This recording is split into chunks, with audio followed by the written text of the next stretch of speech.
A failed game. A common term used for games that are boring, have broken character balance, or are poorly managed. Ugh, this game sucks. But there's another scenario that falls into this category. That is when a game has an absurd level of difficulty. The virtual reality game Tower of Trials was exactly that. When the game was released, hardcore gamers who took joy in trolling game developers all took a shot at conquering the game.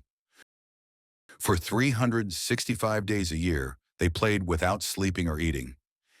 However, after 3 years, people came to a realization.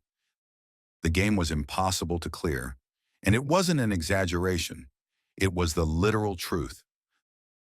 The Guardian of the 10th Floor. It was invincible. No amount of skills unleashed or weapons hammered against it would suffice. The 7th floor was an Arctic zone where you would freeze to death within an hour at -60 degrees Celsius.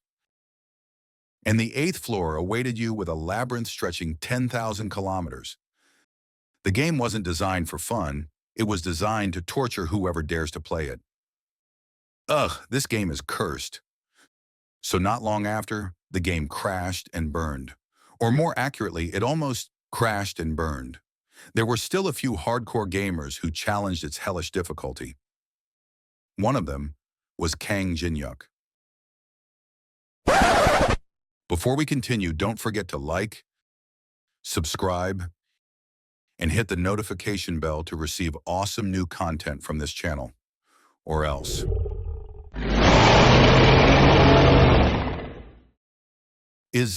Is this for real? The 50th floor of the Tower of Trials. Jinhyuk let out a sigh filled with a mix of emotions. It was merely fun for him. He took on the tower with fresh, unorthodox strategies, and the sense of achievement from repeating and memorizing every detail felt immense. It was pretty fun. Fun enough that a full 11 years had whirled past him like a revolving lantern. Who knew that I'd actually clear the last floor? Should I have streamed it? Although he was just a streamer with 20 to 30 regular viewers, a streamer was still a streamer. But Jinhyuk immediately shook his head. After all, who would watch his broadcast? Even his regular viewers had left, tired of watching the same thing repeated for 3 months. Now, even if he enticed viewers with titles like Boss Strategy or 50th Floor, no one was interested when they heard it was about playing the Tower of Trials. Or should I upload it onto YouTube? It's a trash game, but it might get some views.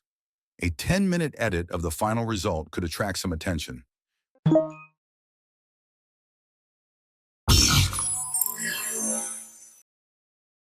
Reboot update is scheduled to occur in 12 hours, and we hope for your continued support. This is unexpected. A reboot update? It was a message reserved for administrators. Jinhyuk thought they had given up on managing the game, as there had been no communication or management for 11 years. Where did the company get the money to do such a thing? Did they strike an oil field in the desert or something? Logically, it made no sense to him. The game had no profitability whatsoever. Forget it. They must have their reasons. It had nothing to do with him anymore. Reboot update or not, he had no intention of playing the game any further. Besides, he was also planning to quit his career as a streamer after today. There was no family to support, but at the age of 27, he couldn't keep living on a monthly income of 500,000 won. I should let my trainer know that I'm going to take a break from training for a while. He had once been told he was good enough to go pro in martial arts, but making money is more important than playing sports right now. Jinha, it means Jinhyuk, hi. Oh, what's this? You're on early today? As soon as he started the broadcast, 20 regular viewers promptly joined. He had prepared an array of food on his desk: chicken and pizza, creamed shrimp and yangjangpi, and bottles of beer and soju. Wow, the table legs are going to break under all that food. You're really good at mukbangs. Not so much at gaming, though. You're eating the cow and its whole herd. Eat before you leap. Thanks to his small community of viewers, he had been able to continue broadcasting, laughing and chatting with his viewers while enjoying the soju and various dishes. Dawn gradually approached. Hey bros, I have something to say. Why so serious? It's nothing stupid like a wedding announcement, is it? He couldn't quite bring himself to say it out loud just then. I was just playing with you guys. I'll just post an announcement about me quitting tomorrow. Uh, but Jinyak himself didn't know yet that when he opened his eyes again, the world had already changed.